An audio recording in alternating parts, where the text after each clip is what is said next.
Hello and welcome to a brand new episode of Lowdown. Today I'm absolutely thrilled to be joined by the head of performance at FC Utrecht, Jeroen Peters. Jeroen, welcome to the show. Thanks for having me, and good to see you in real life after a long while. Jeroen, as we discussed briefly there, it's been quite a while in the making. As you know, tuning into the podcast to begin every episode by asking the guest what was their earliest football memory. And for you, it's no different. Nope, I have one. I thought of it this morning, listening to your podcast that you put live yesterday or two. I was about 4 or 5 years old, playing a football match at our local footy club, and I was wearing this nice green shirt, nice green jersey, and what I do know is I was not involved in the game at all. I was looking at the sky, birds flew over. I was watching the pitch next to us where a game was being played. I was watching everyone except for where the ball was. I was checking my surroundings and looking at the bigger picture, and that is my one and only memory that I have from that age, 5 years old. That I'm quite fond of because I still like to look at the bigger picture on a daily basis. So I've not changed much. So that's maybe that's a good thing. I don't know. So you could say blue sky thinking. Yep, absolutely. Yeah, I like the game, but I was never a good football player. I like to be involved in a team and working towards a goal, and I love sports in general. And yeah, I have a lot of sport memories, but not specific football. But this one football memory is quite strong in my mind. So whenever I think of football, that's the one image that I go back to, looking at all other things than the ball and just looking at my surroundings and checking in on everyone and everything. And maybe that's normal for a kid, but I was not focused. I want to win games, and I need to. I want to have the ball, and I want to score. I just wanted to have fun. Basically, that was my. I think that was my biggest motivator, even back then. And fun aside, it certainly wasn't the aesthetic that kind of brought you back into football and years later. Jeroen, what was it? What was the unique thing about football that brought you back in? Because obviously right now you're working in a high performance realm. Yeah. I went to uni, and then you have to do an internship, and then I met a mentor that guided me for a few months, and he's like, the first page. I'm a physiotherapist by trade, and the first patient I saw, he was looking at me and he's like, "Wow, you need to get out of here. You need to get out of the private clinic practice and you use your energy for sports because there's tons of them." And he got me an internship at FC Utrecht in '05, and started at working at Utrecht 6 months later, working for the youth, and then worked for the women's first team women's team for 4.5 seasons. And that's how I got into football, and very interesting period. So the team just got their license to play professional football in the Netherlands. So I was at the start of building the team and the team behind the team, and all the amateurs moved into a professional situation, which was a steep learning curve. So I learned a lot during those 4 years, and that's where I got hooked to the professional environment and working on nitty gritty details to make people better every day over a longer period of time, and then try to detach yourself every now and then to see the big picture. And I quite like that. So that's what got me hooked on in professional football. But in sports, it's my family. I come from a very sporting family. My mom was a swimmer back in her days. My dad played tennis, hockey, could play anything with a ball. Was quite the athlete, not on a professional level, but he liked to play sports. My mom as well. My brother was a good tennis player, could play hockey very well. So we had a big backyard, and pretty much every ball that you could think of, from basketball to baseball to rugby ball, it was there. And they did not promote it, but unconsciously they promoted it. So we were out and about all day, every day, and that got me into the. I just like sports a lot. So the football and sports, it's a good marriage so far. It's interesting because to have a mentor like that at the time, passing on such invaluable knowledge, the wise old master, the Yeah, mentee has become the mentor, and right now you're yeah, head of high performance at yeah. FC Utrecht. I mean, how would you define that role, Jeroen? That's very interesting, because when I started, there was a team working, but not with a clear goal and direction. So the task I was given was to bring a performance philosophy into the team, into the club, into the academy, and then just spread it out to everyone within the club. But I always also was operational, so I was also a physio and a strength coach, and a rehab trainer. So I was a chameleon, so to speak, a jack of all trades, because we were a small team back then. Everyone needed to know a bit of everything, and I quite like that. I'm not a specialist. I don't want to know everything of one thing. I want to know one thing of everything. It's the other way around. And that mindset I try to bring to my team as well. So we're not black and white. The doctor needs to know of the physio needs to know of the doctor, and the nutritionist needs to know of them too, but they also need to know what the nutritionist is doing. Not all of it, but a tiny bit. So we became gray, and that was the first thing I changed within the team. Have an interest in the person, have an interest in the professional, and work our way up from there to new foundations that we put in place. That's how we started, and so far so good. We're 4.5 years in, our 5th season with the same team, which is quite special in professional football. We've added team members left and right, but the core of the team is still intact, and they all move to new positions within the club, new senior positions. So we like to grow people as well as athletes. Quite the journey so far. It's very interesting. You're speaking about being a generalist there, the specialist generalist. It's something which I've been reading up about quite a bit, and don't know if you know Dave Sleman and his work with Elite Performance Partners. Yep, absolutely. But they put out a great article last year, The Rise of the T-shaped Practitioner in Sports. So it's very interesting that your work echoes of that. But I mean, we're speaking about high performance, but I suppose you can straddle that too with culture. And you spoke about people coming into the building, people coming out of the building, but that direction, that goal, and that core group of staff seems, still really intact. How would you come to describe the culture and the performance culture within that, Jeroen, at FC Utrecht? Well, to me, culture is the unwritten rules of behavior. So it's how you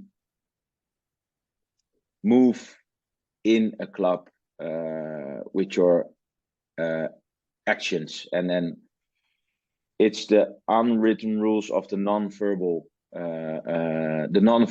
skills that you have, and the language that goes with your non-verbal skills. So to me, culture is nothing more than the way people act and react to one another. And they were already there. There was a strong culture within the club, but there was not really a strong culture within my department. So the technical side was super strong. The academy was, a very good academy within the Netherlands, from the U9s up to the U23s and the first team. But the culture of let's say the medical and the physical department, there was a culture of hard work, 24/7, but not a culture of how to interact with another, how to communicate with one another. And that's something that I try to lead by example. And that's how we got to build one. So the club gave us plenty of time to build a culture. And that's something that's super important when you try to change a culture, is that you're given time, because you can't change that overnight. It goes with small and tiny steps. So but it's the unwritten rules of how we behave and how we interact with one another. And it's very interesting, Jeroen, isn't it? Because I asked I asked the same question, in fact, to Stuart Lancaster, who's the senior rugby coach at Leinster. Yeah. What he spoke back to me is that basically, I mean, the key factor behind long-term performance is the people currently within the four walls.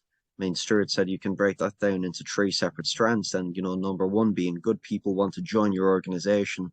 Two, the people that are already within your organization want to stay. And three, people that do, on fact, go to leave, reflecting those years at Utrecht, Leinster rugby, whatnot, and say those were the best years of my life. So, I mean, both off camera today and on camera now, I mean, we've been speaking out a lot about people. People seems to be a topical theme whenever we seem to speak, Jeroen. I mean, how exactly does Utrecht invest in its own?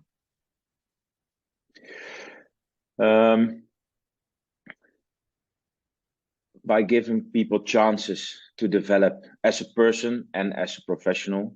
It's the core job of a physiotherapist within the first team is to prepare players for training.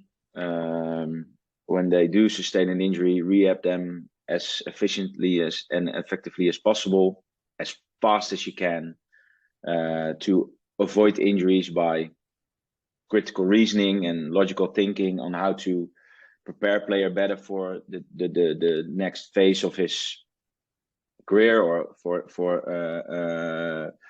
the next period of matches. So that's his core: strapping up ankles, post-game recovery sessions and whatnot. But that doesn't develop the person. That does develop the professional. So we make sure that with CPD on the professional side, we also spend plenty of time on the personal side.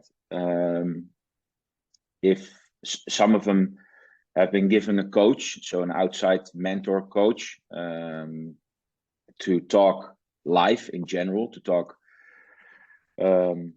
bumps on the road that they face as a person, the struggles that they have within our business, which is high demand, high paced, and it's proactive. So we don't wait for issues to arise. We seek out the professional advice before things happen.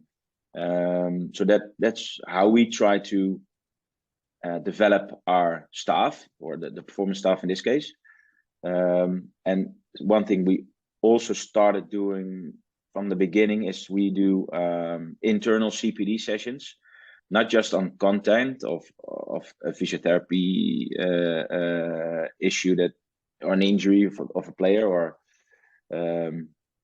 but on a more personal level. So we have built a mentor system of the first team physio is in contact with the U23 physio and the U18, 17, 16 physio on a weekly basis, and they discuss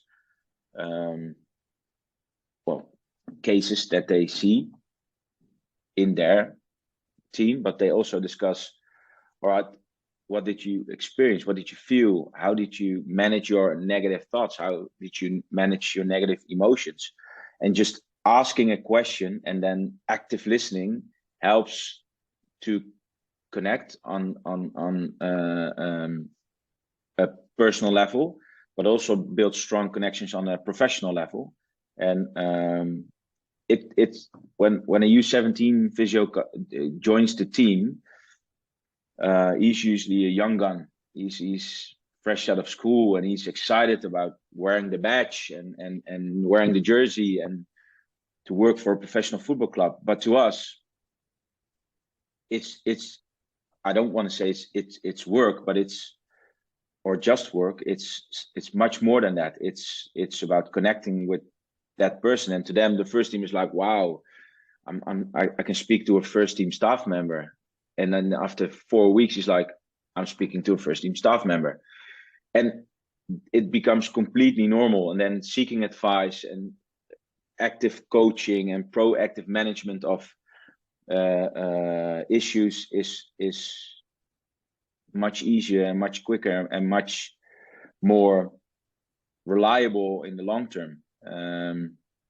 And that's what we set out to do 5 years ago. And one thing that is culture to me as well is if you make a change, you stick to that change as long as it is a good one, and be open and vulnerable. If that change turns out to be a negative one, be very critical and strong enough to delete that thing that you wanted to change and go back to a new one, or move to a new one. And that's how we try to develop our staff as a whole and as a person.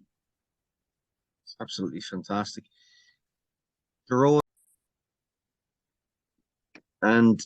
Jeroen, I mean, obviously, we're just speaking about your investment in people, particularly, and then establishing that one club philosophy all the way from the academy to the men's and women's team.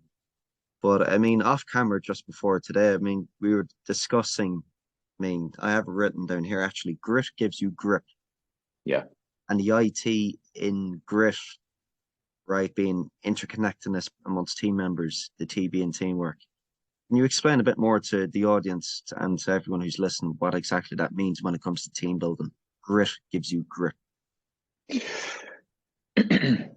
Well, grit gives you grip is something that starts with the G, and G is the gut feel. And as we've discussed, that to me that is a super important part of building a team. Gut feel is your safety measure. It needs to feel good in order to feel connected to people.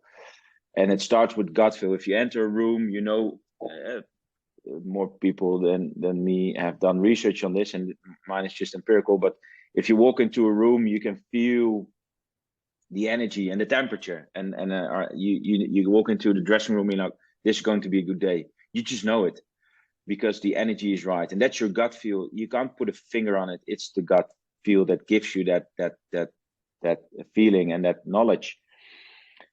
And in order to build a team, you have to start with the gut. It all starts there, and then you can build on a relationship, the R in grit. And if the gut feel and the relationship are in tune with one another, you can work on content and start talking and start having discussions, and then you get interconnectedness. And that's the I in grit. And then you become a team. It has to be in that specific order, not the other way around. And you can't mix and match them. It has to start with gut, then relationship. And then that turns into interconnectedness between team members. And then you have a team. And grit, if I say to people, what does grit mean? They make a fist and they show a strong face. But grip is exactly the same. Maybe not with the strong face, but it is making a fist, and it's holding on to something. And grit gives you grip if you have a team that has their gut feel aligned, that work on their relationship on a daily basis, that stay interconnected to one another on a daily level, and you have to repeat that every single day, that team starts to get a grip on things, and then you will work well under pressure. They will seek out the pressure. They will try and find pressure. They will do the things that are necessary to gain that 1% momentum, in order to help athletes, because that's what we do. We want to win games in the end, but we need a team to be able to win games. So the team behind the team, what you give is what you get. So if my team is not in line, the players do know and do feel that if I had a massive discussion with one of my team members or with another technical staff member, they pick up on that energy straight up. They just poke into that painful spot, and they, what's up, what happened, what's going on, because they want to feel safe as well. They know there's people making this decisions about the best way forward, and I follow as a player. I do want the leaders, so to speak, to be trustworthy and to give us the right direction. And if they have issues, that's not good for the safety of the group. So their gut feel plays up as well. So to me, that is the most important thing. What you give is what you get. And we've said this before, and our head coach repeated it again yesterday. To get energy, you need to spend energy. And the team behind the teams has to spend a lot of positive energy in detail to individuals and to the team as a whole, in order to make them feel safe and to make them move towards uncomfortable grounds. Because in order to win games, you need to put yourself in stressful situations to get better. And that is what training is to me. It's to find the things you have to improve on, but they are uncomfortable. But not learning new things is not always nice, because you fail a lot of the times, and you need to embrace that and be vulnerable and let that happen, and then the magic will happen. And that's when I found the grit gives you grip. I wouldn't call it philosophy, but that's how I like to work. And then you get the 1% every day, onwards and upwards philosophy, because that to me is underpinning that philosophy. It's interesting though, this concept of grip, Jeroen. It seems to be a two-pronged concept in essence, because those results, when you speak about the interconnectedness, the teamwork, the psychological safety of the group, is a consequence of people buying into the vision and the mission. Yeah. On the other hand, also, it's an emergent property. Yeah. It's something which can't be controlled. It's something which can't necessarily be distorted, or at the best of times articulated due to that gut feeling. But that moves us on nicely to the next question, because anyone who follows you on LinkedIn, anyone that's spoken to you, has always mentioned to me too about these 1% improvements. You were massive on these marginal gains of 1% improvements. What exactly are they in your own environment? In my own environment or in my work environment? In your work environment. Okay. Yeah, a very important one. It's 15 minutes a day working towards a shared goal that you have with the team, and in my case, that's the team behind the team. Performance optimization, performance preparation. That to me that's my job, and I try to make it alive for a person to get his thinking aligned with mine, the 1% mentality, because it's difficult to grasp what it is. But to me, it's 15 minutes of your day, and it can be 1 minutes or one time 15 minutes. Drive to work for half an hour, and 15 minutes of that 30 minutes you spend on preparing your chat to people, to players, preparing your subject that of the day to a person. Or I want to change his mindset on whatever, on his energy going out onto the pitch because it's raining, and he's usually quite I don't want to train in the rain, whatever. And that 1% is spending 15 minutes of your time thinking on how to best prepare that player on changing his mindset, that he wants to train even when it's raining. Cats and dogs, I like that one. That's the 1%. So the rest of the day, you have the day will move towards the end of the day. Things will happen, variables will come up. That's all okay, but you can change one tiny bit of that person's performance that day in order to make a change for him to perform better. And if he has a better mindset training in the rain, he will run faster. He will make that final pass. He will try and put pressure on his opponent, and he will not pressure the space in front of that opponent. He will pressure the ball that the opponent has, and then he will be more successful, and that will help him in the long term to be more successful. And if you do that every single day, and it can be jump height for a player, that you focus a lot on that jump height. You can't control everything, and you can't change everything overnight. You need to pick and choose tiny gains. But if you put 1% on already 100%, then 1% of 100%, 101% is more. And then that's compound interest to me. Then over time, you'll get that steep curve. And then all of a sudden you look back, you're like, geez, you've changed a bit for the better. And that's the 1% gain that we're always seeking. And this was a super simple example of that philosophy. Try not to think too big. Try to take small steps. But if you've chosen that step, stay on that track of changing that one tiny goal. And then over time, you will see a change. And then things have changed left and right of that big change as well, because you've improved the player's performance. You've improved the staff member's performance, whatever. Don't make it too big. Make it digestible. Make it small, and make it, you can see the change in front of your eyes. That's the best part of it. And people always speak about that 1% change, Jeroen, in the positive. Like, to play devil's advocate, you know, if you have a staff member that's continuously pumping out, you know, doing these extra 15 minutes in the car prior to training, and it's not working out, it's not going in the right direction, what does that conversation look like with that staff member to alter course? Yeah, it depends on his. People have to be open-minded for that conversation in the beginning. If they're not curious and open-minded, then the conversation is well, I don't want to have that conversation.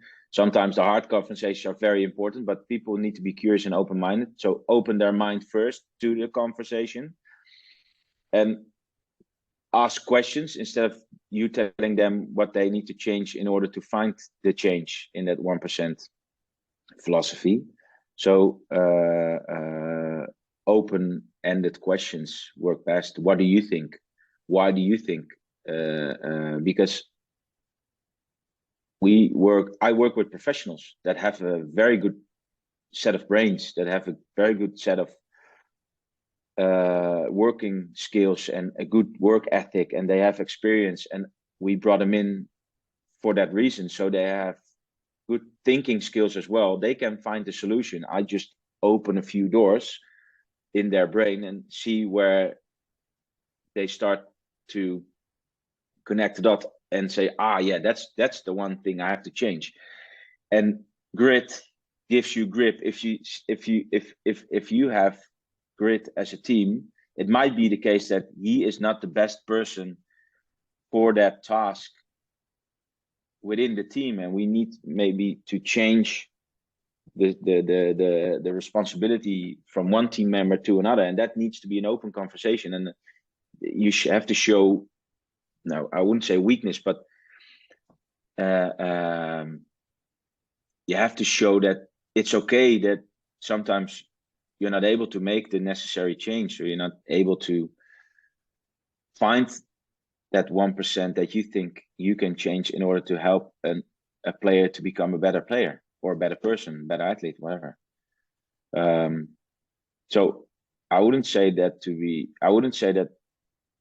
should be a tough conversation, because we've already built in the beginning of our relationship a strong foundation of hard communication, hard on content, soft on person. So we can discuss pretty much everything any time of the day. When things don't work, just tell each other, help each that's helping each other. I think underpinning all of this, Jeroen, is the vision, mission, and culture piece at play. Because I mean, a big part of your work and what we've spoken about thus far in this podcast has been about people, and it certainly takes a type of personality to work in high performance sports. I imagine for yourself as a leader, it's a tricky balance managing the ups and downs of football whilst keeping the end in mind. But having that end of mind obviously makes your job infinitely easier. Yeah, because I try to when things don't go as planned, you have to find positive somewhere, just in order to keep momentum going. And then a loss is a loss, and I feel that loss a lot. I don't like to lose. I like winning way more than I like losing. But in losses are a lot of valuable lessons that you can take into discussions and conversations in order to get a better picture on what went wrong and how can we improve. Because that's one thing that sets us apart from maybe other businesses. I'm not used to other businesses, I can't speak for them, but we're never satisfied and we're never happy with result. Because if we win, then all right, next game we want to win again, and then we've lost, all right, it was shit, and let's have a difficult discussion on what went wrong, and you did this and you did that, and we have to make it better, because the next game is 3, 4, 5 days ahead of us. So we need to speed things up, and we need to be within an hour after the game. You can't dwell on the loss. You can't stay in your emotional state of mind. So that's a difficult one. One thing that I did to protect myself from that is I did not watch games for a long period of time. My job was during the week for 6 days in a row, and we played a game on Sunday, and on Saturday afternoon, I closed the door and gave the responsibility to the game day staff, because I have done everything in my power to make a positive impact on the game. And on Monday morning, whether it was a win or a loss, I was neutral and objective, and I could make that day valuable and not dwell on the loss and it was a shit game. And I was like, no, we've got work to do. There's a game coming up on Saturday. We need to move, because if we don't do stuff this day, it's a day lost, and then we're 2 days. We lose 2 days, because on Tuesday it's usually a rest day, and then we get a new chance on Wednesday, and then it's 3 days in front of the next game. So if we make a change today, it better be a positive one, in order to make the necessary steps towards a different outcome on game day. And now we change within the team. So I do games as well, every other week or every 2 weeks. This week I do 3 games in a row, because one of my staff members had a kid on Monday, so we need to give him some downtime to spend with the family. Fantastic. We can do that now because we are interchangeable. We can work in each other's roles, because the players are used to that. We are used to that. We know each other's tasks and responsibilities. We've discussed that over and over and over, and we've rehearsed and trained that over and over, and that gives us the opportunity to go in, go out, go in, go out, and stay fresh and on top of things. It's fantastic. It's passing on the baton of high performance, Yeah, so to speak. yeah, absolutely, yeah. It's brilliant. And I mean, in a wider context, we're speaking about, of course, your own 1% in your work environment and the 1% of others within that work environment. But you yourself as an individual and as a person, Jeroen, I mean, where do you look on the outside? Do you look towards other industries? Do you look towards other sports? Do you look completely outside that spectrum, if at all whatsoever, to invest in you yourself to eke out more in terms of those 1%?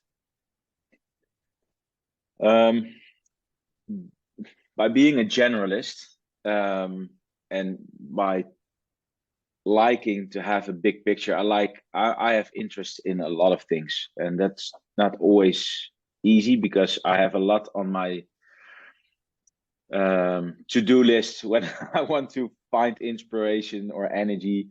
I like to talk to people like you and get your knowledge and experience and expertise on things.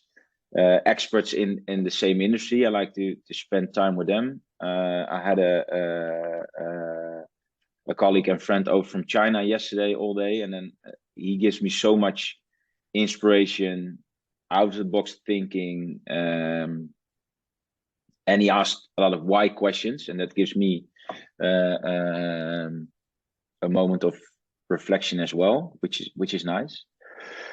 Outside of our industry, which is the sports industry, I like other sports. That's what I already told in the beginning. I like to watch a lot of sports. I don't have time for it all the time because I have two little ones, so they take up a lot of free time as well, which is fantastic. But I read a ton.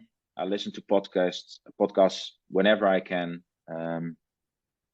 and yeah, I try to be as open as I can to whatever information comes my way and to see if I can fit that into my way of work, my way of thinking, and especially the reasoning of my thinking, if that's correct still in this day and age with the players that I work with, because the players that I worked with 5 years ago at the exact same club are different than the players I have to work with right now. Times have changed and I need to evolve as well, and I have to be innovative to stay up and running, because that's what we have to do. So my source of inspiration come from all over. And I mean, someone who looks so far on the outside of football, Jeroen, I mean, you might be best suited for the next question to answer. I mean, cross-pollinating from other industries, other sports and whatnot. I mean, where do you see the next evolution of high performance in football coming from?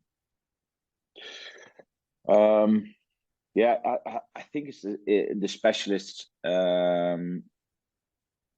that I take inspiration from different sports, and what I think will happen in the next 10 to 15 years. The mental side of the game will play a bigger role pretty much every year. And the next thing that I think will change is that we start to train our athletes in a different way. So we have the defensive line, and they will train with the defensive line on a given day. Let's say match day -3, specific defensive skills. And the offense will play with the attacking midfielders. They will train with the attacking midfielders in the afternoon and not necessarily in the morning. So the defense will train in the morning and the offense will train in the afternoon. And then they will merge the next day. So you will have specialists. So the warm-up is suited to the defensive team. And then the passing drills are defensive passing drills. And the positional play is defensive positional play. Because what I see often still, and I'm not a football coach, but I ask the why question, well, all day, every day, basically, is we do a warm-up, everyone does the same. We do a passing drill, everyone does the same. We do a positional play, we play 7v7. plus 3, everyone does the same. So all of a sudden, it's one size fits all, and that's good because you have to be flexible and versatile in your position.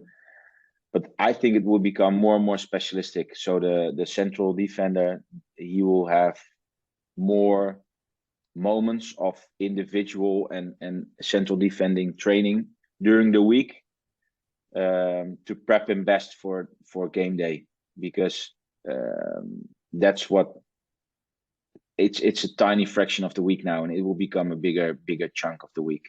It will become a bigger chunk of the week. I think that's the evolution of high performance in soccer in 10 to 15 years time, and it's blending technical and the performance world a little bit together, because I think also the specialists in the high performance world there will not be gym based sessions for everyone at the same time. We'll have, this is the training program of today, let's all do it. It will be much more individualistic, and we work our way towards that point already, but we're nowhere near where I think it will be in 10 years time. It's certainly very much a case of watch the space, Jeroen, isn't it? And it's going to be interesting to see what emerges in the coming few years, and people begin to gravitate towards that line of thinking. I mean, who's going to be the first to share best practice and whatnot? But I think that's a conversation for another day. Jeroen, I have to say a big thank you for coming on. It's been an absolute pleasure to host you. However, as we begin to close the podcast, I always do a one final question. For anyone who's the slightest bit inspired, having listened to you and gleaned any learnings into the high performance environment that is FC Utrecht, and indeed yourself, Jeroen, I mean, what advice would you have for them?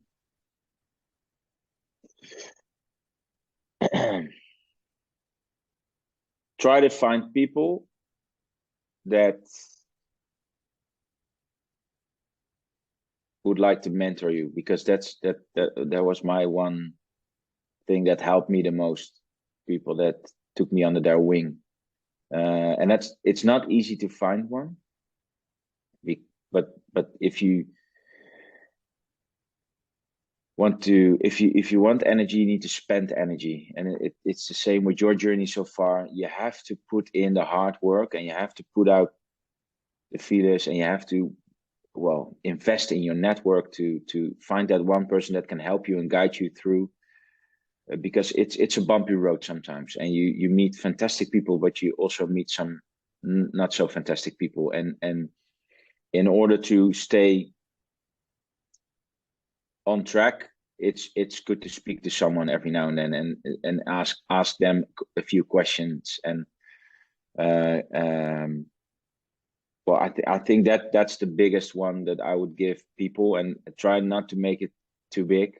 Stay on top of that 1%, because that makes it easier to detach, take a step back, and look at the bigger picture and see where you come from and see where you're heading. And then it's small, tiny steps, and just keep that in mind, and celebrate those tiny victories that you have on a daily basis. Life is fantastic, and even better if you have that positive self-talk. And those victories, they motivate big time.